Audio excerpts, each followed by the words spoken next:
A história começa com um moleque jogando um game de RPG em seu PC, mesmo estando no hospital.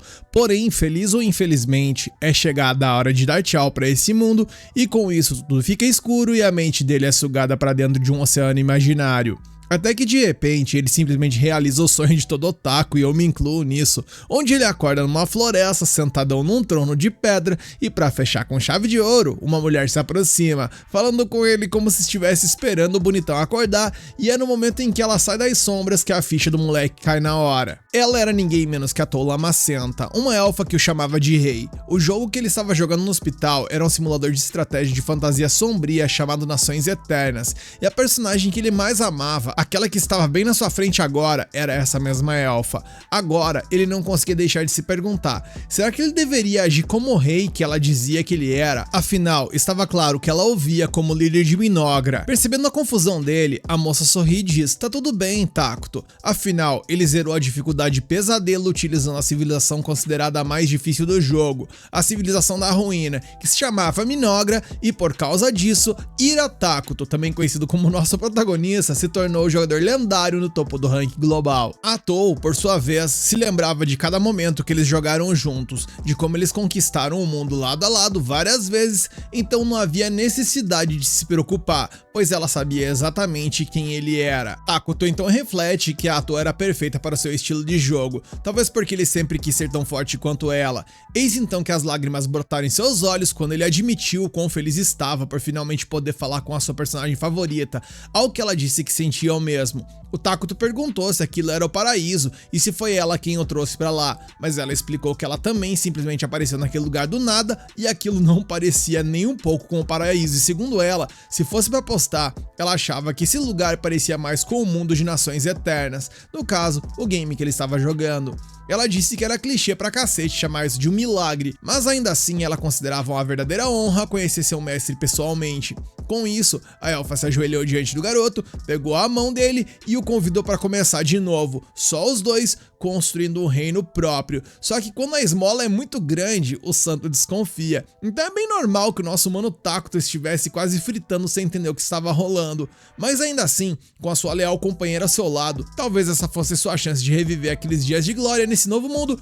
E tendo isso em mente, nosso prota então convocou sua colega para começarem sua jornada juntos, enquanto a Toa Lamacenta se apresenta como uma criança nascida da lama que trará destruição ao mundo, declarando que a partir de agora, seu corpo e mente pertencem unicamente ao seu mestre, Garai. Ouvindo esse discurso super exagerado, o Tacto sente uma vergonha ali, é tão forte que quase tem um treco. Ele percebe que falar essas paradas na vida real é bem mais difícil do que no jogo, e a Toa admite que pra ela também foi meio vergonhoso, mas ainda assim o rei decidiu entrar na onda, chamando a elfa de sua primeira e única subordinada, sua confidente e braço direito. Aí o Tacto perguntou se ela sabia qual deveria ser o primeiro movimento de Minogra, e em perfeita sincronia, os dois responderam, vamos ficar reclusos. E eles dizem isso com tanta alegria que me fez questionar se esse motivo é pra se orgulhar, mas seguimos. Eis então que o Tacto invoca um batedor utilizando a produção de emergência e sem perder tempo, uma criatura para dizer no mínimo bizarra que é um inseto de pernas longas surge ali do portal, e essa cena tanto o Tacto quanto a Toa acharam meio nojenta. Ainda assim, o Tacto se lembrou que Minogra era uma civilização da moderação que governava o mal e a ruína, então eles precisariam manter isso em mente. Para a Toa, isso significava que eles tinham que fazer de tudo para evitar revelar suas verdadeiras identidades. Eis que o rei da ordem mandando o inseto explorar a área sem ser visto. E vendo o bicho sair, o Tacto percebeu que podia ver através dos olhos dele. Essa summonada custou 100 de mana, deixando ele com mais 100. E para montar a base, o assentamento que servirá como base de operações, vai custar mais 20. A Toa já dá o papo que produção de emergência gasta mana pra cacete, então eles deveriam ter cuidado com os gastos. Enquanto o Tacto admitiu que queria muito criar um guerreiro para defendê-los, mas isso provavelmente drenaria toda a sua mana. E falando em combate, a elfa prometeu fazer o seu melhor, ou pelo menos era o que ela queria dizer, se não tivesse tão fraca no momento. A Toa era uma unidade de herói que ficava mais forte com o tempo, mas no momento sua força era só de 3, ou seja, era menor que alguns inimigos básicos. Resumindo, todo o plano deles de construir Minogra estava em sério risco se fossem atacados por praticamente qualquer coisa. E usando a visão do batedor, ele examinou a terra ao redor e concluiu que havia floresta até onde a vista alcançava, e que até agora nenhum monstro estava à vista.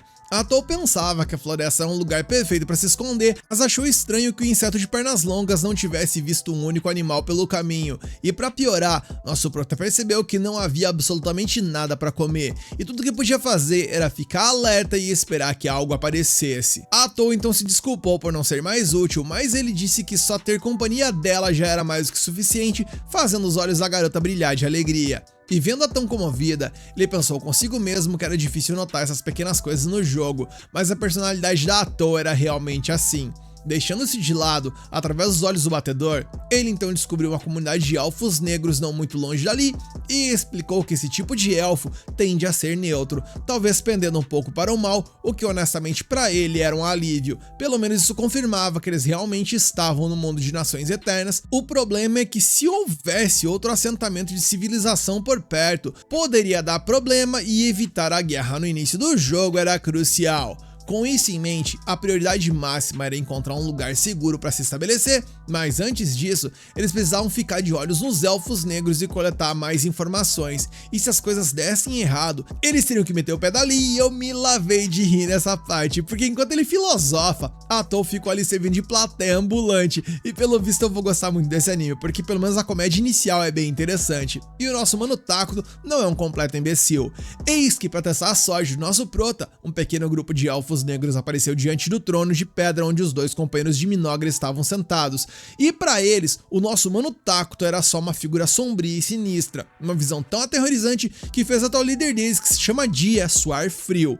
Convencido de que estava testemunhando o próprio capeta encarnado e sabendo que suas ações poderiam decidir o destino de toda a sua raça, o Dia se recompôs e deu um passo à frente. Curvando-se, ele apresentou seus companheiros como membros do clã Mazaran. Seu nome era Dia Nadiv e ele pediu desculpas por entrar na floresta sem permissão do que parecia ser o mestre daquelas terras. E com uma expressão fria, provavelmente metendo louco no blefe, Atou reconheceu que aquele elfo realmente entendia a gravidade de invadir ali, mas queria saber o motivo. Nisso, Dia explicou que o seu clã vivia em Doradia, mas foram perseguidos e forçados a fugir pela floresta. Ele tentou contar a história toda, mas Atou pressionou para ele ser breve, deixando o Dia cada vez mais ansioso para não cometer nenhum erro que colocasse seu povo em risco. No meio disso, o Takuto comentou sobre como os elfos negros pareciam magros e o Dia admitiu, com o coração pesado, que não tinha encontrado nada para comer por ali. O elfo então se perguntou por que seu clã tinha que sofrer tanto, quando tudo o que eles queriam era apenas um local pacífico para viver. Do nada, o suposto mestre da Floresta Sombria ofereceu a ele um punhado de maçãs e mencionou que elas ficavam deliciosas se eles as cortassem em forma de coelho. Dia nunca tinha visto uma fruta assim e se perguntou se seria rude experimentar uma na hora, mas o resto do grupo estava atorado de fome para ficar cheio de formalidade, então simplesmente morderam as maçãs e sorrisos brotaram no rosto de todos. Porém, isso não foi tudo, pois o tal do Malvadeza Suprema que estava diante deles abriu um portal e distribuiu peras também. Dia se curvou ainda mais, dizendo que havia outros como eles, incluindo crianças pequenas e famintas, e então, em vez de comer agora, ele pediu permissão para levar a fruta para os outros. Takuto ouviu, sentiu pena deles e entregou ainda mais comida, dessa vez com pão e vegetais também. E testemunhando o que parecia ser um milagre, o líder elfo refletiu sobre como os elfos negros sempre foram desprezados. Marcado pelo desprezo, seu povo foi forçado a viver nas sombras e ninguém nunca estendeu a mão para ajudá-los. Oprimido por tanto poder e misericórdia, Dia finalmente ousou perguntar quem era aquele indivíduo sentado no trono. Enquanto isso, de volta ao assentamento dos elfos negros, os que não viajavam faziam o possível para suportar a fome. Então, de repente, o grupo de busca retornou, com o líder sorrindo de orelha a orelha com a melhor notícia possível. Gente, finalmente a fome vai acabar, pois com toda aquela comida, a alegria varreu a vila inteira. E mais tarde, enquanto a comunidade dormia, o líder estava sentado perto de uma fogueira. Nisso, um velho ancião chamado Moltar se aproximou para parabenizar o chefe por seu trabalho, dizendo que viveu uma vida longa, mas nunca tinha visto frutas tão estranhas e deliciosas. Algo que Dia concordou e era exatamente por isso que o velho queria saber o que tinha levado o clã a tais circunstâncias. Pronto para compartilhar a verdade, Dia disse que encontrou um ser lendário nas profundezas da floresta. Segundo uma lenda, havia um ser selado nas terras amaldiçoadas e Moltar ficou atordoado, imaginando se o grupo da expedição tinha encontrado o Rei da Ruína, uma figura encontrada em livros e histórias antigas. Quando o mundo atingisse seu limite, o Rei da Ruína apareceria, trazendo devastação a todos, e por mais que ninguém pudesse dizer com certeza, também era impossível dizer que a lenda era apenas mentira. Dia, por sua vez, nunca soube o nome do ser, mas teve de admitir que a aparência assustadora se encaixava perfeitamente no título Rei da Ruína. A entidade era simplesmente além da compreensão, mas pelo menos ele tinha uma serva que podia esclarecer suas palavras. Seja como foi, mesmo sem ter certeza, o Moltar sente que aquilo não é coisa boa, e agora que seu estômago e um pouco da sua mana estão restabelecidos, o ancião pode sentir claramente: essa floresta está longe de ser normal. Ele se pergunta se o dia deu algo à entidade em troca da comida, mas o chefe insiste que não, e o ancião não engole essa, e argumenta que o Rei da Ruína nunca faria uma boa ação sem esperar algo em troca. Mas o dia jura de pé juntos que não houve preço e que parecia genuinamente um ato de misericórdia. Sua graça, como o dia chama, viu a situação desesperadora dos elfos negros e mostrou compaixão, e ouvindo isso, o ancião Moltar fica furioso que o dia se refira ao Rei da Ruína como sua graça, e começa a suspeitar que o líder caiu no feitiço da entidade. É aí que uma discussão começa entre esses dois pilares da comunidade, onde o dia insiste que eles devem o máximo de respeito a alguém que alimentou seu povo. Na real, ele devolve a pergunta ao ancião, perguntando o que ele teria feito em seu lugar, mas nem o Moltar consegue responder, então apenas se desculpa. Moltar então declara que a partir de agora ele vai lidar pessoalmente com o Rei da Ruína, afinal ele já viveu por 2 séculos, então com certeza pode descobrir algo. Enquanto isso, a cena muda e de volta aos fundadores de Minogra, Atol dá uma bronca de milhões em seu mestre por gastar um monte de mana para alimentar os elfos negros, lembrando de que eles precisam começar a construir sua própria nação, mas Takuto, que de malvadeza não tem absolutamente nada, apenas admite que precisa de sua companheira agora mais do que nunca. E ouvindo isso,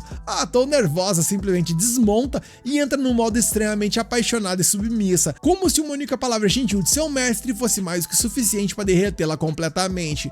O Takuto, enquanto isso, lamenta que simplesmente não conseguiu se comunicar direito com os elfos negros e que não importava o quanto tentasse, as palavras não saíam. A Atol confessa que achou que ele estava só tentando agir com um mestre misterioso, que odeia papo furado e tals, e que deixa os subordinados resolverem, mas a real, meus amigos, é que o moleque é simplesmente péssimo em comunicação. Ele nunca foi bom na vida anterior com isso, e não era como se ele fosse virar um mestre da oratória e do carisma da noite pro dia. Ou seja, ele não ficou calado pra parecer fodão, ele ficou calado porque ele é tímido pra cacete. No dia seguinte, o ancião Moltar pergunta ao jovem líder dos elfos se ele está pronto para voltar ao lugar onde o Rei da Ruína os aguarda. Assim que o elfo concorda, o ancião experiente fica com a pulga atrás da orelha, preocupado com o que aquela entidade poderia querer em troca de ajudar o seu povo. E mesmo que Dia insista que nunca mencionou nenhum tipo de pagamento, o velho elfo sabe muito bem como a banda toca, afinal, seres malignos sempre esperam algum tipo de recompensa. De qualquer forma, ele entende que os elfos negros precisam da ajuda do rei para sobreviver, algo que Dia concorda, apontando que mesmo que eles saíssem da floresta em busca de comida, ainda poderiam voltar de mãos abanando. Falando em sair da floresta, Moltar se lembra de que uma das esperanças deles é de que o clã chegue ao continente negro e encontre um reino onde não sejam caçados, e que talvez essa seja a última chance deles. Com isso dito, ambos os líderes concordam com uma única coisa: o destino de seu povo está em suas mãos. Porém, o que eles não sabem é que o nosso mano Takuto está espreitando toda essa conversa graças ao seu espião. A cena então muda, onde o batedor volta rapidamente para seu mestre para relatar que os elfos negros chegariam em breve. Atol, a serva do nosso prota, já suspeitava que os elfos não conseguiriam carregar toda a comida sozinhos em uma única viagem, e o Takuto, por sua vez, aponta que ter pessoas com culturas e tecnologias diferentes por perto poderia facilmente levar a um conflito. Na real, ele preferia que eles apenas pegassem o resto da comida e dessem o fora o mais rápido possível, porém, a verdade é que ele se preocupa por não conseguir negociar com os elfos por conta do seu problema de comunicação, o que poderia causar um mal entendido do cacete no futuro. E vendo isso, Atol se oferece para cuidar das negociações em nome de seu mestre, o que também serviria para elevar a grandiosidade do rei, e ele aceita e agradece. A cena muda mais uma vez e vemos agora que ao cair da noite, Dia chega diante do Rei da Ruína, acompanhado pelo ancião da tribo, que se apresenta como Moltar Cordal Mazaran. Antes de mais nada, Moltar expressa sua gratidão pela generosidade do rei e então pede a honra de saber seu grande nome. Cautelosamente, Atol olha para o rei, que dá um aceno de aprovação. Entendendo o recado, ela o apresenta como Ira Takuto, Senhor do Apocalipse e governante da ruína, e exige que ele seja tratado da forma mais formal possível, deixando o dia visivelmente impressionado. Atou também se apresenta e Moltar jura gravar ambos os nomes na própria alma de seu povo. Observando em silêncio, Takuto pensa que tudo está indo bem até agora, e após isso Atou então diz aos elfos que pode pegar a comida e ir embora. Moltar então pergunta como ele poderia retribuir ao rei da ruína por sua ajuda, mas a mulher elfa imediatamente dispensa, insistindo que eles nunca poderiam oferecer algo digno da grandiosidade do rei. Além disso, como o clã Mazaran não tem nada valioso o suficiente para corresponder a tal generosidade, Atou interpreta isso como uma atitude suspeita, o que torna a troca tensa. Ela questiona se os elfos estão planejando algo por trás dessa conversa fiada e sentindo a tensão no ar, Takuto sussurra algumas coisas no ouvido de sua serva. Ela surta, resmungando que esses elfos são péssimos negociadores e que se não deixarem o rei em paz, só causarão problemas e por isso deveriam ser aniquilados. Elevando a voz, Atou declara que a cabeça deles ficaria perfeita empalada em estacas e Takuto, enquanto isso, pede para todo mundo se acalmar, imaginando que os Mazaran só querem construir uma relação que beneficie a todos. E levando isso em consideração, então, talvez seja melhor aceitar alguma forma de compensação só para deixá-los mais tranquilos. Com isso, Atou se vira para os Elfos Negros e anuncia que o rei está disposto a aceitar um símbolo de gratidão por sua caridade. Enquanto o alívio toma conta dos rostos dos Mazaran, Takuto percebe que o ancião devia suspeitar de alguma pegadinha, considerando o alinhamento maligno do rei da ruína. E percebendo essas dicas não ditas, Atou chama o velho de tolo por pensar que Ira Takuto é algum fantasma perverso ou espírito malévolo. E deixando isso de lado, como ela não tem ideia do que pedir em troca, ela pensa por um momento e decide que seria bom ouvir tudo que os Elfos Negros sabem sobre o mundo além da floresta. Moltar se oferece para compartilhar todo o seu conhecimento e Atou exige que o clã Mazaran deixe a floresta assim que o pacto for cumprido.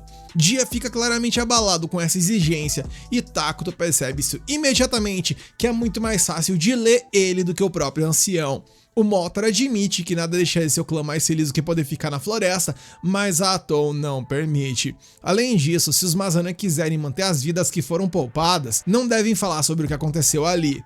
Diante do peso desse ultimato, Dia parece pronto para protestar, mas Moltar o acalma e retoma as negociações, expressando gratidão pela audiência com o rei e concordando com tudo que Atou estabeleceu. Enquanto os Elfos Negros partem, Takuto se pergunta se isso realmente é a coisa certa a fazer. Afinal, se os Mazaran forem exilados, é provável que desmoronem em algum lugar pelo caminho. Sabendo que o exílio pode muito bem significar a morte, o Rei do Caos estende a mão e convida os elfos para se tornarem seus súditos. Indignada, Atou pergunta o que diabos o rei está pensando.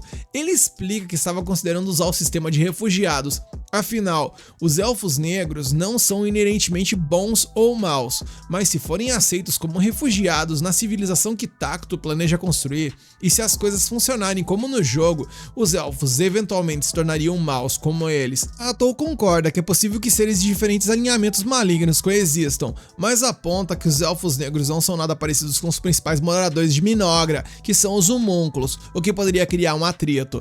Takuto admite que isso é arriscado, mas pede a Atou para refrescar a memória dela e lembrar como são os homúnculos e se ela conseguiria viver apenas com aquelas criaturas como cidadãos. E ela admitiu que é impossível aturar a feiura e a estupidez deles por toda a eternidade, e que isso iria arrebentar com o psicológico deles. Rapaz, Atou se vira para os Mazaran e anuncia a intenção de seu mestre de em breve fundar uma nação, e se os elfos estiverem dispostos a se tornarem cidadãos, serão protegidos pelo rei e terão a felicidade eterna prometida.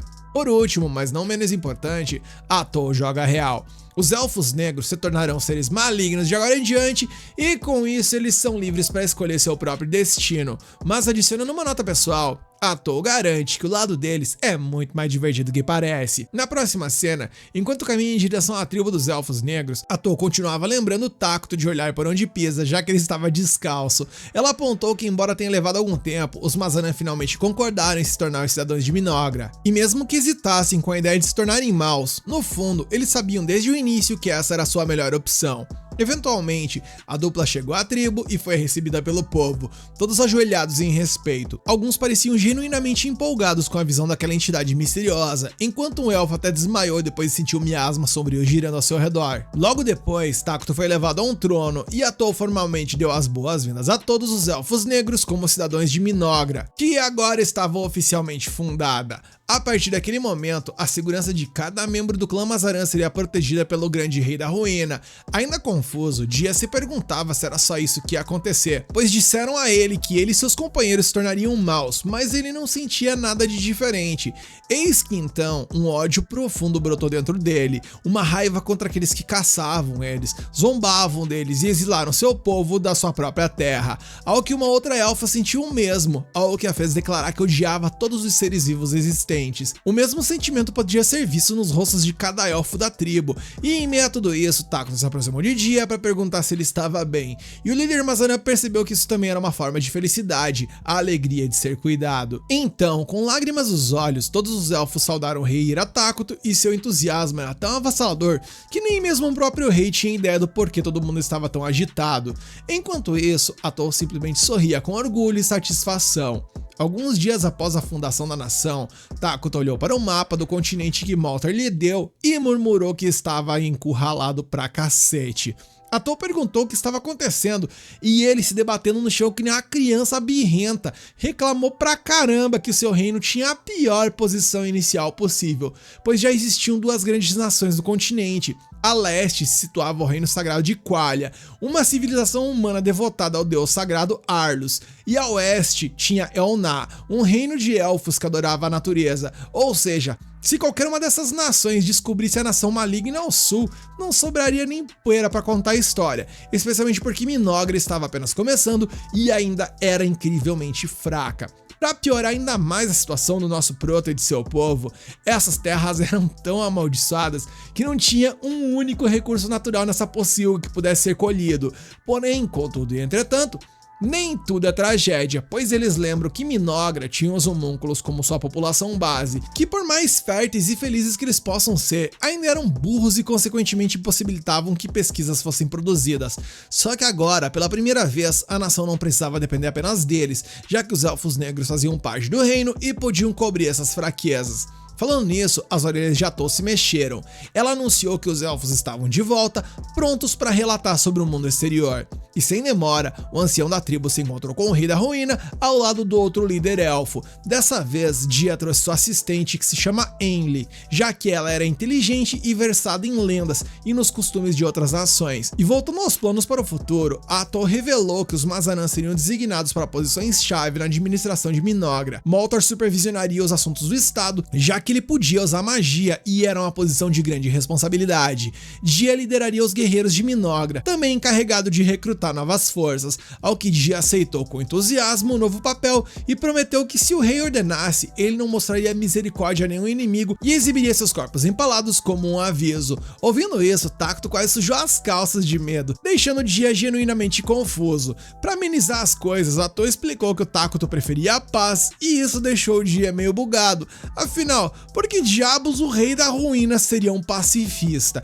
Enfim, com o papel de todos definido, Atou disse aos elfos para descansarem bem e quando estivessem com boa saúde, para começarem a construir as casas. Vendo que Dia tinha falado demais, Moltar expressou sua mais profunda gratidão ao rei e insistiu que, ao contrário de Dia, que só se orgulhava de seus músculos, o ancião provaria seu valor com sabedoria. Dia retrucou, prometendo mostrar sua própria vitalidade, algo que um velho como Moltar nunca poderia mostrar. E sem saber o que dizer, Enli apenas mencionou que trabalharia duro, levando Atou a sussurrar para Takuto que essas pessoas parecem um pouco obcecadas por trabalho. E finalmente, ela perguntou se deveria ordenar a coleta de recursos, mas Takuto sugeriu desenvolver a área sem destruir a floresta. Ouvindo isso, Atou se virou para um ancião para perguntar se eles poderiam coletar madeira mantendo as partes da floresta intactas, e o elfo garantiu que sim, seu povo sempre viveu em harmonia com a natureza. Ouvindo isso, o Dia ficou perplexo, não apenas pelo fato do quão pacíficos eles pareciam ser, mas também pelo fato de que o rei da ruína queria proteger a flora e a fauna,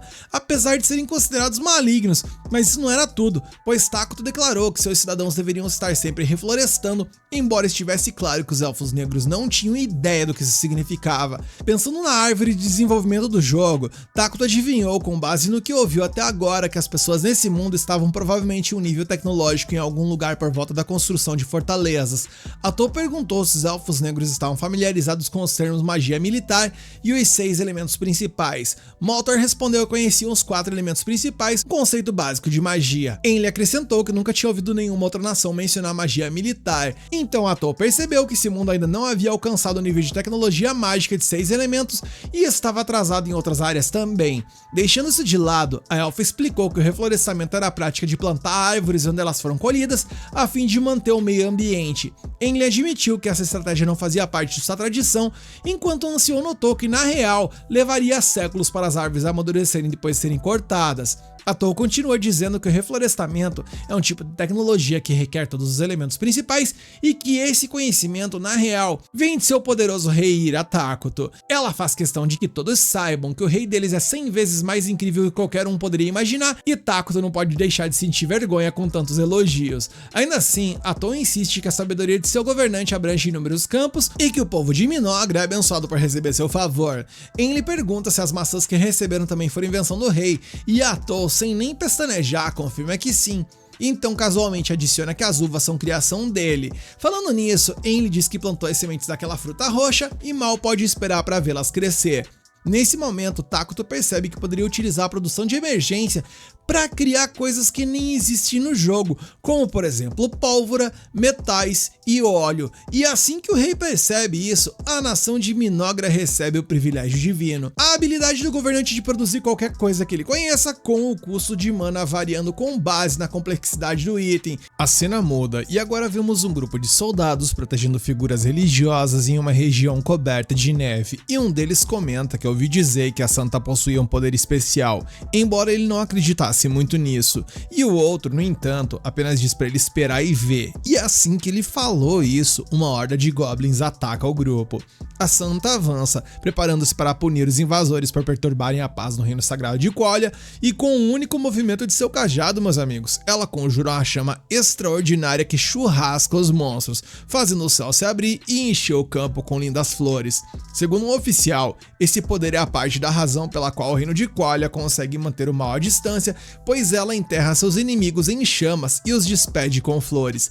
Ela é uma das 7 grandes salvadoras do continente, a Santa Sualina dos Enterros Floridos. Ao lado dela, o cardeal anuncia que já enviou os paladinos para as aldeias próximas e a Santa, no entanto, menciona a sinistra profecia do apocalipse nas terras amaldiçoadas, insistindo que paladinos também deveriam ser enviados para lá, mas o cardeal se recusa, dizendo que mostrar qualquer interesse nas terras amaldiçoadas está fora de questão e que o comando central nunca autorizaria tal missão. Mesmo assim, a santa diz que irá investigar, nem que seja por conta própria, levando o homem a lembrá-la de que ela não é mais uma simples garotinha do campo, e vendo que ela não seria convencida de maneira nenhuma a mudar de ideia, ele finalmente concorda em enviar os paladinos sob seu comando pessoal, e com isso resolvido, o cardeal se afasta, resmungando insultos do tipo santa caipira e dali pra cima, enquanto ela permanece focada apenas em salvar o povo daquela região. A cena então muda, e lá nas terras amaldiçoadas, Atol convoca o povo para começar a trabalhar e construir a nação, e parte desse processo era construir o trono onde o rei Takuto se sentaria. A elfa estava tão empolgada que acreditava que Minogra em breve se tornaria poderosa o suficiente para dominar a terra e perfurar os céus. No meio disso, os administradores elfos se apresentaram ao rei para dar início à reunião do conselho e entregaram ao líder um conjunto de roupas para que ele finalmente pudesse vestir como um verdadeiro rei.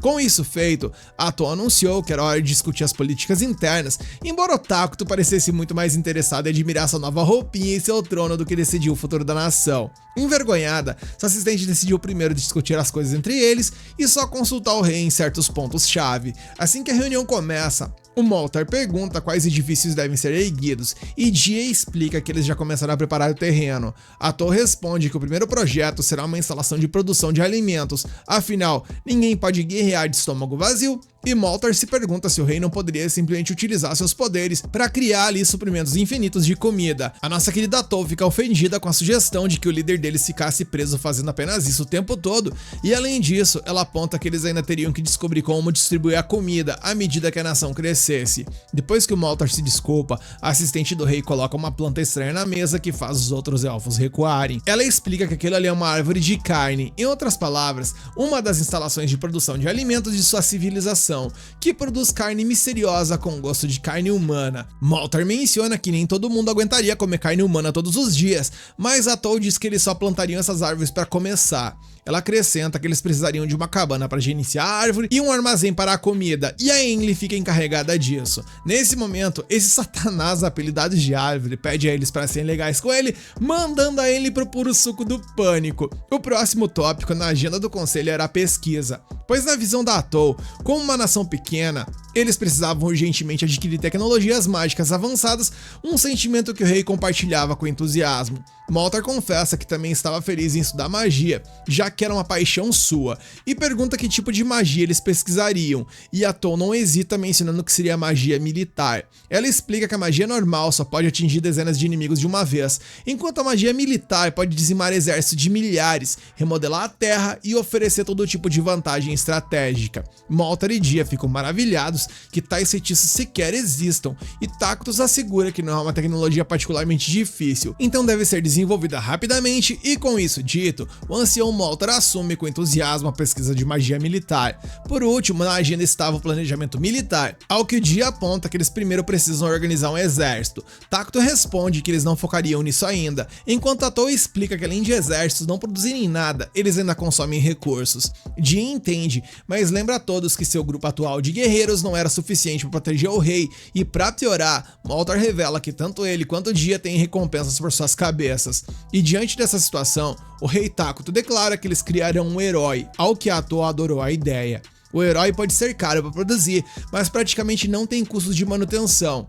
Dia pergunta o que exatamente seria esse herói, e a elfa explica que em Minogra existem vários heróis que servem ao rei e todos são poderosos e possuem habilidades únicas, embora sejam todos monstros à sua maneira. Existem várias condições que devem ser cumpridas para invocá-los, mas em breve eles devem ser capazes de chamar pelo menos um. E além disso, como o rei lembrou a todos, exércitos são caros e chamam muita atenção. E levando isso em consideração, criar um herói poderia ser uma jogada inteligente, e tendo isso definido, eles partem para criar um herói e dar ao Dia a paz de espírito que ele tanto precisava. Depois de tomar essa decisão, Tactus comenta que honestamente discutir políticas internas até que é divertido, mas deixando isso de lado, ele reflete que eles também estão coletando mana de seus cidadãos, o que significa que as reservas de mana da nação estão em boa forma. A quantidade que coletam está diretamente ligada à felicidade do povo. Portanto, quanto mais felizes os cidadãos, mais a nação prospera. A cena então mudou mais uma vez e vamos agora para o reino sacro de Qualia, onde um guerreiro chamado Lonius tem a sua oração interrompida por uma suposta emergência. Ele não fica nada feliz com a falta de respeito do Verdol por aquele lugar sagrado. Enquanto Lonius guarda seu anel, Verdol brinca que a aliança de casamento do homem deve ter se tornado um amuleto de sorte. Ele pergunta os nomes da esposa e filha do Lonius, mas ele o ignora. Verdol insiste, explicando que um paladino de alto escalão está exigindo uma resposta, e relutantemente Lonius responde que sua esposa se chama Marcia e sua filha é Mina. Satisfeito, o superior nota que eles viajarão por alguns dias e brinca que estava planejando uma zoada no Lonius ali se ele começasse a chamar o nome da esposa e da filha enquanto dormia, mas sem se importar com a zombaria, Lonius mentaliza que se por um lado esse cara é um escroto, por outro lado suas habilidades são fantásticas. De qualquer forma, Verdol está irritado por ser enviado ao continente negro, mas Lonius explica que é porque eles precisam investigar uma revelação que a Santa Soalina recebeu. Verdol lamenta que a unidade dele seja pequena demais para algo tão delicado, já que são apenas eles dois, e eles foram instruídos a completar o resto da equipe com mercenários. Lonius concorda que é raro eles investigarem fora dessas fronteiras, então claramente deve haver alguma razão pela qual forçaram Verdol a se juntar a ele pouco antes da partida. Ao saírem, a dupla encontra um grupo de soldados que saiu do chefe Lonius, e Verdol assume que seu parceiro deve ter contratado esses mercenários, e de repente fica muito mais motivado. Lonius considera que apesar da atitude do Verdol, ele ainda é um paladino de alto escalão, o que definitivamente aumentará as chances de sobrevivência dessa equipe. De volta a Minogra, as coisas parecem estar indo de vento em popa, e Tactus observa todo o processo se desenrolar, com seus olhos cheios de alegria e esperança. Ele viu sua civilização começando no jogo inúmeras vezes, mas era um jogo, e agora ele pode testemunhar em primeira mão, como se fosse a vida real, e isso é simplesmente incrível. Logo depois, ele e a Atol são levados para Enli para visitar a área residencial da nação, e segundo o guia, os elfos negros são especialistas em construir casas nas copas das árvores, mas como eles têm priorizado as árvores de carne, poucas casas foram erguidas ainda. Pelo menos as árvores de comida estão crescendo bem e o armazém de alimentos deve ficar pronto em breve. Enli também menciona que no Instituto de Pesquisa Mágica, o ancião Moltar está reunindo aqueles com talento mágico para iniciar novas pesquisas. Takuto fica satisfeito com a iniciativa e a desenvoltura de sua subordinada, e o mais importante, os elfos negros, que antes eram tão magros e exaustos, agora estão cheios de vida. Enli, um pouco ansiosa, pergunta o que o rei acha de tudo isso, já que todos têm trabalhado tanto para retribuir sua misericórdia, e Takuto assegura que acha tudo incrível e diz que está feliz em receber os elfos negros como cidadãos. E ela, ao perceber que foi reconhecida por seu trabalho duro, começa a chorar de alegria. Depois de se recompor, ela aponta que as árvores de carne estão quase prontas para a colheita, tudo graças a ferramentas agrícolas que o rei forneceu. Com uma voz assombrosa, uma das árvores afirma que seu fruto está quase maduro, e isso gela a espinha da Enli mais uma vez. Enquanto a Atol, emocionada, comemora que eles finalmente garantiram comida suficiente, Enli então quer mostrar a fonte de água que havia mencionado. Só que no caminho ela sente algo estranho na floresta e suas suspeitas são confirmadas quando chegam à água. O Dia e o Moltar chegam logo depois, mas a Enli revela que infelizmente a água não parece estar boa. Moltar examina a cor e concorda, mas a Atol toma um gole e declara que ela está perfeitamente boa. Os elfos negros ficam surpresos, mas ela os lembra. Esse lugar é conhecido como as Terras Amaldiçoadas, e essa é a prova de que a área realmente se tornou parte do domínio de Minogra. Takuto pede aos elfos para respirarem fundo, e ao fazerem isso, ele sente suas mentes ficarem mais afiadas e seus corpos notavelmente mais fortes. E a Atol diz que as terras amaldiçoadas beneficiam os seres malignos, enquanto prejudicam aqueles que são neutros ou bons. Ouvindo isso, Dia bebe a água e não encontra nada de errado com ela, e Takuto aponta que esse território conquistado é perfeito para a defesa, e em breve toda a terra pertencente a Minogra será a mesma. E grato pelo imenso poder do rei, o ancião Moltar nota que a única desvantagem é que essa transformação torna mais fácil para os inimigos localizarem o território, e mais uma vez Dia insiste que eles precisam formar o tal do exército, e sem se abalar, Atol lembra a todos que eles criarão um herói. Ao que o Moltar admite com alguma confusão, porque ele não tem ideia do que isso significa de fato. E bem, meus queridos, às vezes atitudes valem mais do que palavras, então a elfa achou mais fácil mostrar o que ela queria dizer. Nesse momento, alguns tentáculos mágicos e sombrios saem de suas costas, fatiando as árvores atrás dela como se fossem navalhas. E depois dessa demonstração visceral, a elfa revelou que ela mesma era uma heroína, e que o que eles acabaram de ver não era nada comparado ao que ela poderia fazer em seu auge. Em outras palavras, heróis têm o poder de varrer exércitos inteiros sozinhos, e o Takuto explicou que os heróis só ficam mais fortes com o tempo, mesmo que mal levantem um dedo, ou seja, contanto que consigam se manter isolados, a Atol sozinha seria suficiente para defender a nação por enquanto. E ainda assim, depois da pequena demonstração de sua subordinada, o rei não pôde deixar de reclamar que ela não precisava esbagaçar com metade da floresta só para provar um ponto. Mais uma vez, o poder puro do rei Takuto e de Atol Lamacenta deixou os elfos negros maravilhados, completamente conquistados, e eles juram construir um palácio digno de seu rei o mais rápido possível. Sinceramente, Takuto não se importa nem um pouco com isso, porque ele não tá nem aí pra viver em um palácio, mas os elfos negros, no entanto, ficaram escandalizados com o pensamento, pois a ideia de que o seu governante supremo se contentaria com o mesmo padrão de seu povo os encheu de culpa. Enquanto Takuto coçava a cabeça, sua amiga apontou que construir um palácio seria caro, mas também poderia gerar recursos. Além disso, isso aumentaria a felicidade dos cidadãos, e com isso Takuto admitiu que uma vez ele realmente quis um castelo flutuante, então talvez o palácio não fosse tão ruim assim. E os elfos negros ficaram fascinados com a ideia de um palácio voando pelo céu, algo que há pouco tempo parecia completamente impossível, mas depois de tudo que eles testemunharam, eles estavam começando a acreditar que com o seu rei, até mesmo uma cidade voadora poderia um dia existir, e mais uma vez os elfos caíram de joelhos e juraram servir ao seu senhor com tudo que tinham, orando pela prosperidade eterna de Minogra, e o nosso prota, por sua vez, ficou visivelmente envergonhado com toda a atenção, mas como todos pareciam motivados, ele os encorajou a manter o ritmo e continuar construindo a nação. A cena muda e vemos que enquanto Minogra vai crescendo, os paladinos estão a caminho e tudo indica que a treta será inevitável no futuro. Enquanto isso, depois de reunir a equipe de expedição, o Verdel elogia o Lonius por conseguir juntar tantos mercenários, especialmente considerando que a maioria deles está lá no norte, resolvendo o distúrbio do norte. Essa treta toda começou quando bárbaros apareceram do nada na província do norte do Império Sagrado de Qualia, saqueando vilas e causando um estrago gigantesco.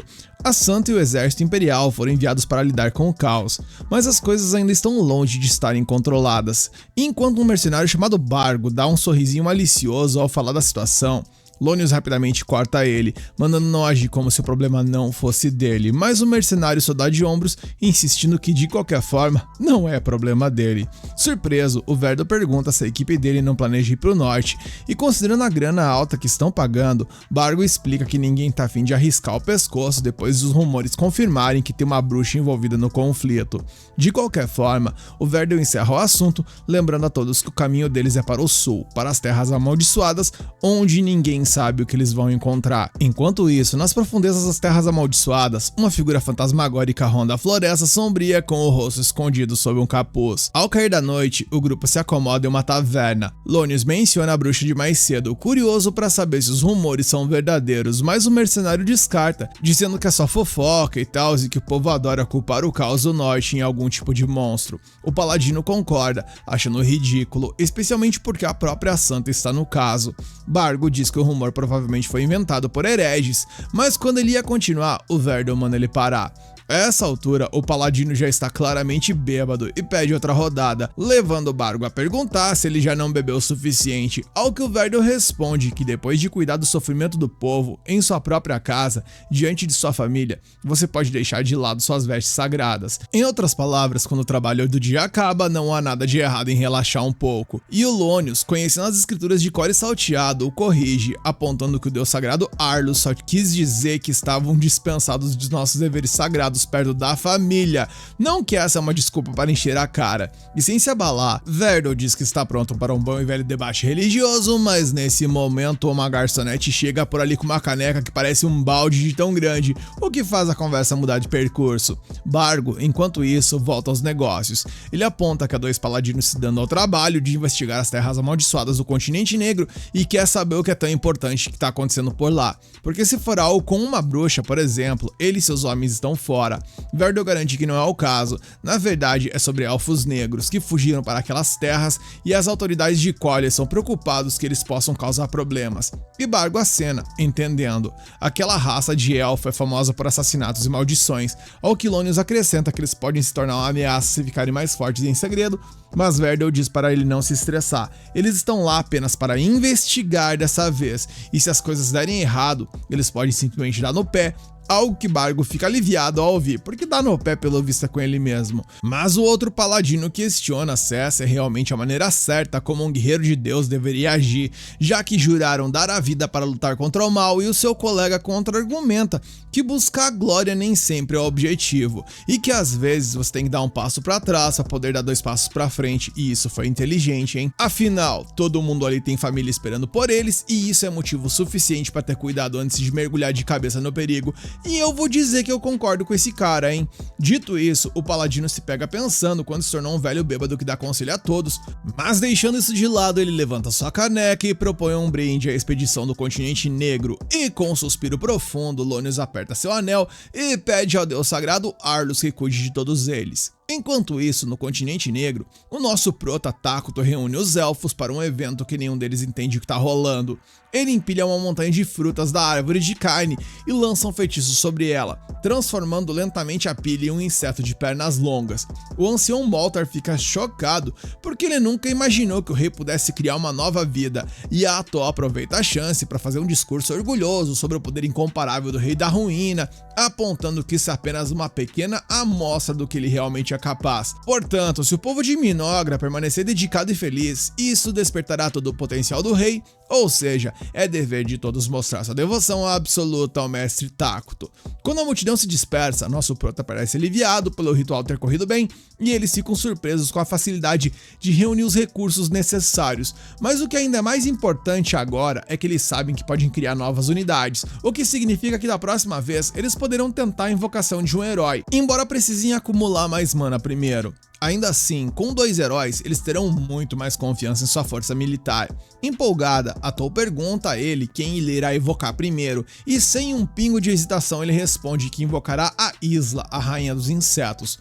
Uma das orgulhosas rainhas de Minogra, capaz de fortalecer todas as unidades de insetos, transformar os insetos de pernas longas em lutadores de linha de frente e produzir larvas para impulsionar a nação. Resumindo, a Isla é inestimável, tanto na batalha quanto nos assuntos domésticos, tornando a heroína perfeita para esse estágio inicial. Deixando isso de lado, e é claramente o problema estratégico mais importante, Takuto lembra que os outros heróis têm personalidades terríveis, e a Atou até concorda, já que o resto é um bando de maníacos egocêntricos e lunáticos depravados, rapaz, cada um deles obcecado pela dominação mundial, e Takuto esclarece que não quer dizer que nunca vai invocar esses tipos.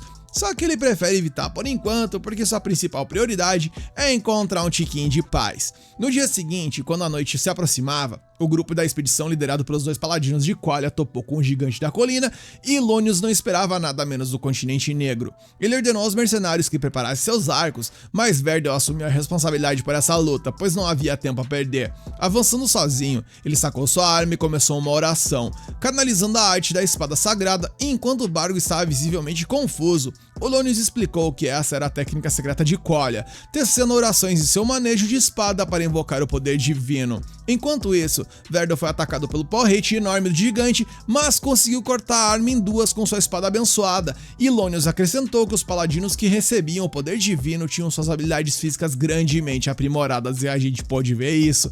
Após uma série de golpes rápidos, Verdel acertou um golpe direto no peito do gigante, rasgando o que, segundo Ilonius, para um paladino de alto escalão, esse nível de poder estava no mesmo nível de um dragão menor. Em outras palavras, monstros como aquele que eles acabaram de enfrentar não tinham a menor chance de vencer, e quando Verdel acabou com o inimigo, os mercenários ficaram sem palavras. E a cena muda, e de volta às terras amaldiçoadas, o Takuto simplesmente tá prestes a mandar um podrão pra dentro, quando a elfa questionou por que ele não comia refeições mais saudáveis. Ele admitiu que estava cansado de tudo isso desde que esteve hospitalizado, mas na real, a verdadeira preocupação do rei é com a elfa, que parecia viver exclusivamente de salada, uma dieta estranha para alguém supostamente alinhada com o mal. E deixando esse tópico de lado, Takuto apontou que os elfos estavam trabalhando duro para construir o palácio, o que o lembrou de que deveria chamar o Molter e os outros para uma reunião.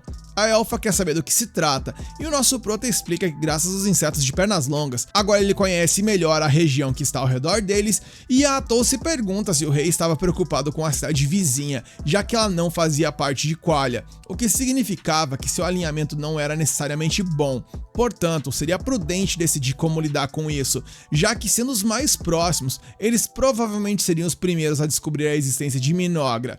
Takuto, na verdade, estava feliz por eles serem neutros, pois se fossem bons, as negociações seriam simplesmente impossíveis. Mas sua assistente sabia muito bem que ser otimista sobre uma ameaça potencial era basicamente pedir por um desastre. E bem, falando em desastre, meus queridos, nesse exato momento o rei estala seus olhos, porque ele sentiu um grupo armado se aproximando da floresta. E não querendo atrair atenção, ele ordenou a ela que os afastasse da forma mais pacífica possível, mas que se isso não fosse uma opção, ela estava livre para fazer o que fosse necessário. A cena muda e vemos que na entrada das Serras Amaldiçoadas, o grupo de mercenários se preparava para entrar sob a liderança dos dois paladinos de Qualia, mas assim que se aproximaram da borda da floresta, uma mulher apareceu.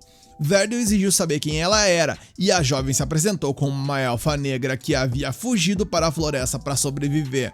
Ela perguntou o que os trazia por ali, mas Verdel se recusou a revelar seu propósito, questionando a presença dela. Ela respondeu simplesmente que estava vivendo com os outros que passaram por dificuldades semelhantes. A elfa então pediu gentilmente para que eles voltassem, e Ilonius tentou se intrometer, insistindo que eles eram homens reconhecidos por Deus, mas o Verdel o calou rapidamente, afinal, era ele quem estava falando agora. O paladino mais jovem insistiu que não podia simplesmente dar meia volta e ir embora, mas ela implorou por misericórdia, explicando que seu povo estava aterrorizado, e vendo quão persistente ela era, Verdel se perguntou se havia algo escondido na floresta, ao que ela garantiu que não havia nada além de paz e sossego. Finalmente, Verdel joga real. Eles estavam ali por causa de uma revelação divina que alertava sobre uma calamidade na área, e não podiam sair sem confirmar o que realmente estava acontecendo.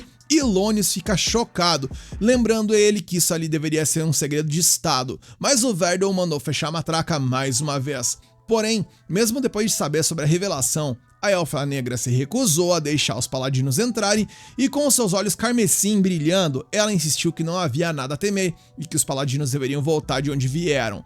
Ilonius suspeitou que ela estava usando magia negra e ficou ainda mais convencida de que havia uma calamidade por perto, e Verdel, por outro lado, parecia estar caindo no feitiço dela, ou sei lá, talvez entendendo a situação, porque ele já estava quase pronto para cancelar a missão. Nisso, ele pediu a elfa para jurar diante de Deus que não havia nada de errado com a floresta, e quando ela o fez, ele decidiu que eles iriam embora. Lônius não podia acreditar que seu companheiro estava caindo nessa, mas o outro paladino realmente acreditava que esses elfos só queriam viver em paz. Lônius insiste que pode sentir a energia maligna irradiando dela e que não há como confiar em alguém assim, mas seu companheiro lembra que a confiança nos pilares de sua fé. E levantando a voz, Verdel grita que não há nada de errado com essa floresta e que essa é simplesmente a conclusão da investigação deles, e com isso o homem se vira para ir embora. E o Lônius, que vou confessar que já tá me gerando uma raiva incrível, menciona que Verdel está abandonando a missão e o destitui do comando ali mesmo, e Verdel se vira, exigindo saber o que ele pensa que está fazendo, ao que o paladino mais jovem argumenta que ele não apenas revelou a profecia, mas que agora está prestes a sair sem nem mesmo investigar, e que a partir de agora, Lônius proclama que ele está assumindo o controle e a investigação prosseguirá agora mesmo. Bargo responde ao chamado como se o Lônius realmente fosse o líder, e o Verdel repreende, mas ele explica que no final das contas, Lônius é quem tá pagando pelo grupo. A elfa implora para que eles reconsiderem, e a gente vê um duelo entre as duas lideranças, onde o Lônius ordena que seus homens a contenham, e o Verdel comanda que ninguém toque em alguém tão indefeso. Então, ao perceber que suas tentativas de resolver da forma pacífica infelizmente falharam, a Atol decide que não tem outra alternativa e terá que adotar uma nova abordagem. E bem, em uma mudança de cena, vemos como foi a outra abordagem, pois Lônius acorda com sangue nas mãos e à medida que ele vai observando a tragédia que rolou por ali, ele vê o Verdel de pé diante de uma bruxa, que é a mesma criatura responsável por massacrar os mercenários de forma brutal. Atol, por sua vez, lamenta que as coisas estavam indo tão bem, mas infelizmente nem tudo na vida sai como planejado.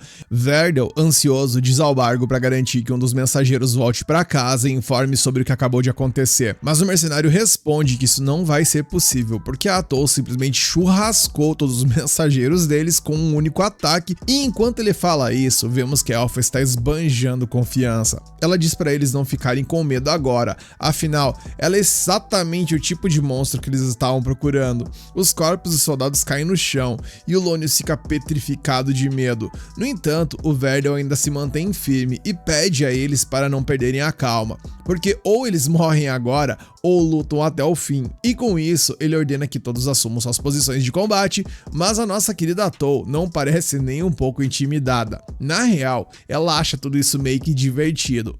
Verdel então ordena que eles disparem as flechas e vemos que uma chuva de projéteis vai de encontro com a Atol, mas ela bloqueia cada uma sem esforço com seus tentáculos, e isso acaba com a moral tanto do Verdel quanto do Lônius e dos outros. Verdel então lamenta que tudo estava indo tão bem, algo que a Atol concorda 100%, mencionando que a culpa no frigir dos ovos é única e exclusivamente do imbecil que tem o cabelo de tigela ali, visto que foi ele quem ficou com aquela papagaiada impositiva e desafiadora. Lônius então questiona sobre o que é uma bruxa como a Atol e do que ela é capaz, e o Verdel admite que foi instruído a manter essa informação confidencial, mas como ele acha que todo mundo vai de vala de qualquer jeito, então não vai fazer tanta diferença. Acontece que quando um santo recebe uma revelação e os altos escalões a confirmam, esse monstro é então classificado como uma bruxa, e ele tem fortes razões para acreditar que a mulher diante deles é esse mesmo ser. Lônius ouve a explicação e entende que os dois estão completamente ferrados, ao que Atol pergunta se eles já colocaram a fofoca em dia, pois ela está prestes a acabar com eles. Verdel não está disposto a recuar e pede que os mercenários recuem, pois ele e o Lônius vão se encarregar dessa treta sozinhos. Com isso, os dois avançam com suas espadas em punho e fazem contato com os tentáculos da Atol, e ela sorri, dizendo que eles são muito mais lentos e fracos do que ela esperava. Porém, as coisas começam a tomar um rumo, digamos que inesperado, quando ambos conseguem cortar seus tentáculos, algo que a própria Atol não acreditava que aconteceria. Depois que o Lônius e o Verdel se afastam, eles concluem que o plano deles será, antes de mais nada, cortar seus tentáculos nojentos, mas a Atol não entra em pânico e, em vez disso, ela estranhamente começa a acariciar os tentáculos que foram cortados. O Verdel interrompe isso com um golpe que corta mais um de seus tentáculos, e o Lônius segue e corta outro, o que faz a Atol finalmente começar a suar. Ela agora só tem 2 tentáculos restantes, e os usa para pegar 2 dos paladinos que estavam por ali como reféns, admitindo que talvez os tenha subestimado um pouco, e que eles provaram ser bem mais fortes do que ela pensava. Ela conhece bem o quanto os humanos se importam uns com os outros, então ela planeja utilizar esses paladinos como se fossem uns escudos de carne ali, sabendo perfeitamente que o Verdel e o Lônius Lônios não atacarão. Verdel então pede ao Lônios para manter a calma e pensar no quadro geral, pois se eles sacrificarem esses dois paladinos e derrotarem ela, a vitória deles significaria o fim de tudo isso de uma vez por todas. Eles então avançam simultaneamente para desferir o golpe final e a elfa fica chocada ao vê-los dispostos a atacar, sabendo que isso significaria mandar os dois de seus soldados de vala, e assim eles o fizeram, atravessando com as espadas os soldados e estão prestes a acertar um golpe decisivo, mas é aí que Atol decide parar com a palhaçada e como consequência, vemos que Lônios abre os olhos e se encontra ainda vivo no chão. Mas quanto ao Verdel, meus amigos, digamos que a sorte não sorriu para ele, mas sim a Atol, e ele foi de vala. Lônios, vendo isso, não entende o que tá rolando, porque eles já tinham cortado todos os tentáculos dela, e ela o informa que pode regenerá-los o quanto quiser. Em outras palavras, ela literalmente estava brincando com eles desde o início. Lônios não tem mais truques na manga, então ele apenas diz aos outros paladinos para sair dali o mais rápido que puderem, pois pelo menos uma pessoa tem que voltar viva para avisar o reino. Ouvindo essa ordem, os paladinos vão no pé, e como um último esforço desesperado, o Lônios tenta um ataque surpresa, mas ela bloqueia facilmente, sacando uma espada própria. E Lônios fica chocado ao ver isso e se pergunta como ela é capaz de utilizar a arte da espada sagrada, enquanto Atol balança a espada de forma brincalhona e diz que absorveu tanto a espada quanto as técnicas do Verdel, e todo o esforço e as técnicas que ele aprimorou se tornaram dela no momento em que ela mandou ele de arrasta. A elfa não se surpreende que o Verdel fosse um paladino de alto escalão, visto que ele se preocupou com a segurança de todos até o seu último momento, mas é tão triste que ele tenha acabado sendo morto porque o abobado ali não conseguiu ficar de boca fechada.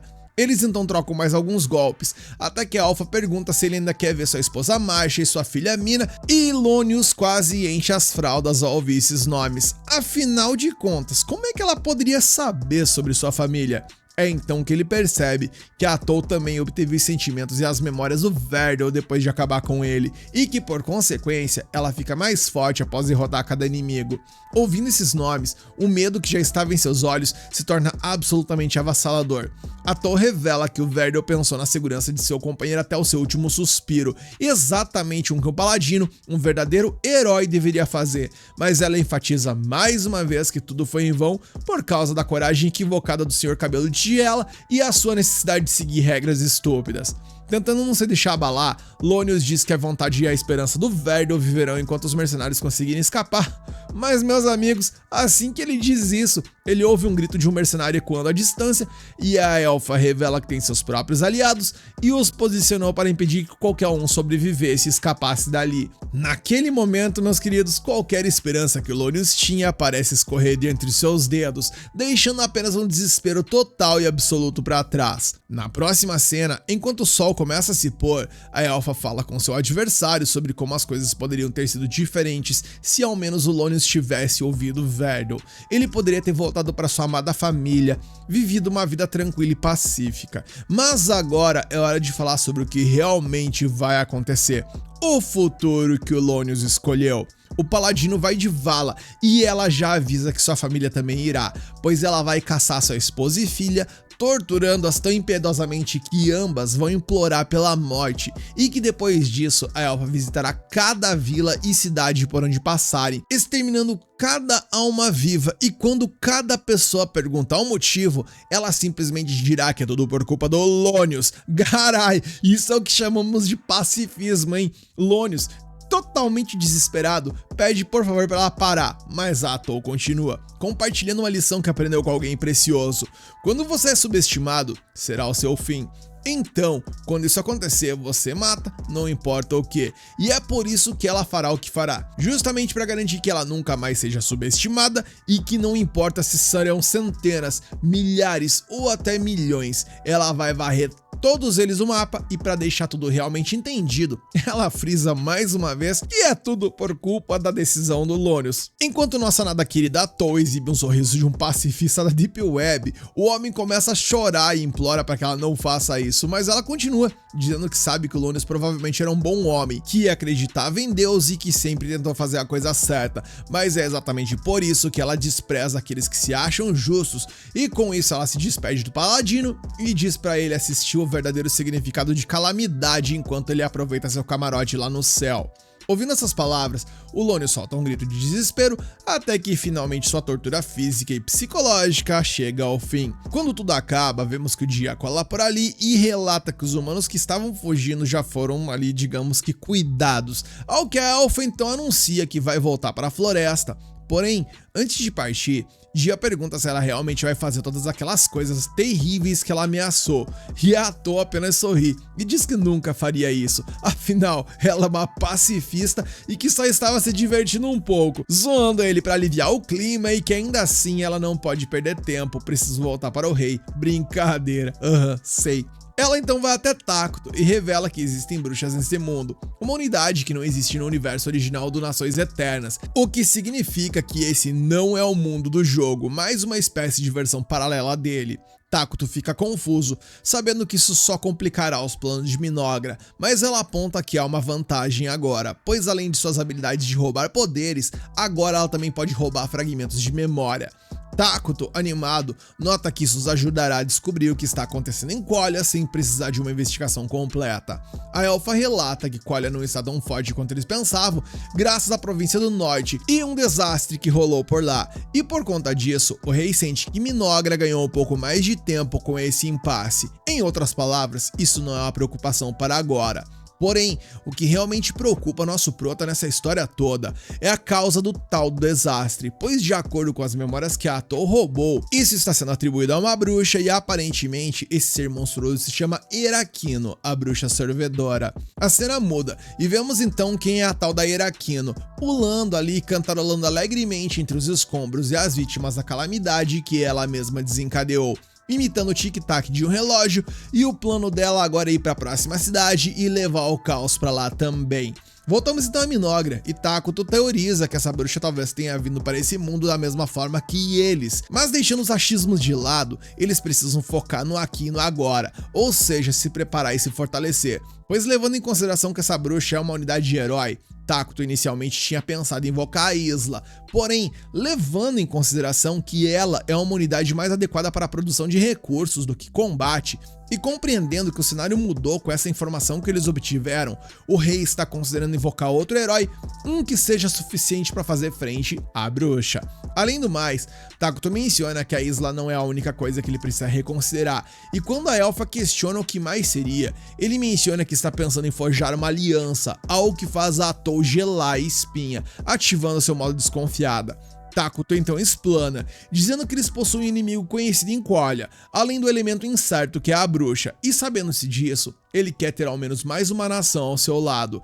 Atô menciona que entende o raciocínio dele, mas questiona de que forma isso pode ser possível, visto que eles estão alinhados com o mal, e Takuto responde que é possível desde que o outro lado tenha méritos e que só funcionará se a nação em questão for neutra. Atô, ouvindo atentamente, pergunta se ele está falando da nação do leste, e Takuto menciona que sim, e diz que quando o palácio estiver pronto, ele quer investigar essa nação, e ao mesmo tempo fortalecer as forças de Minogra, para dessa forma verificar se eles estão dispostos a unir forças ou não. Longe de tudo isso, vemos uma outra cena onde uma portadora de cajado ordena que os anciões sejam retirados de seu pedestal e diz a seus seguidores para cuidarem dos corpos, porém, parece que a coisa por ali está longe de acabar, pois mais inimigos aparecem e ela ordena que os lutadores se posicionem para a defensiva e que além disso, ela envia mensageiros para pedir reforços, e pelo desenrolar dessa história, talvez essa seja a nação que irá acabar se aliando a Minogra. Afinal, como diz aquele velho ditado, sempre que houver alguém chorando, haverá alguém para vender um lenço, não é verdade? Como eles precisam de reforços e Minogra precisa de aliados, seria uma ajuda mútua que beneficiaria a ambos. De volta ao nosso prota, vemos que a Atô está preocupada, pois ela pensa que Takuto pode ter achado que suas ações foram meio que longe demais ali contra os paladinos. Porém, ao contrário do que ela esperava, ela percebe que o doidão ali tá diante dela de boaça, garantindo que nunca se ofenderia com nada que sua assistente fizesse, pois tudo que ele quer é que ela continue a apoiá-lo, e ouvindo essas palavras, a elfa se derrete e fica emocionada, prometendo que ficará ao lado do rei, não importa o que aconteça. Nesse momento o episódio acaba, e agora, como seguirá essa história? Será que a bruxa será um inimigo ou um aliado no final das contas? Como essa história vai se desenrolar? Deixa aqui nos comentários que vocês querem a continuação, senta dando um like no like para fortalecer esse vídeo e se inscreve e ativa o sininho para não perder as próximas partes.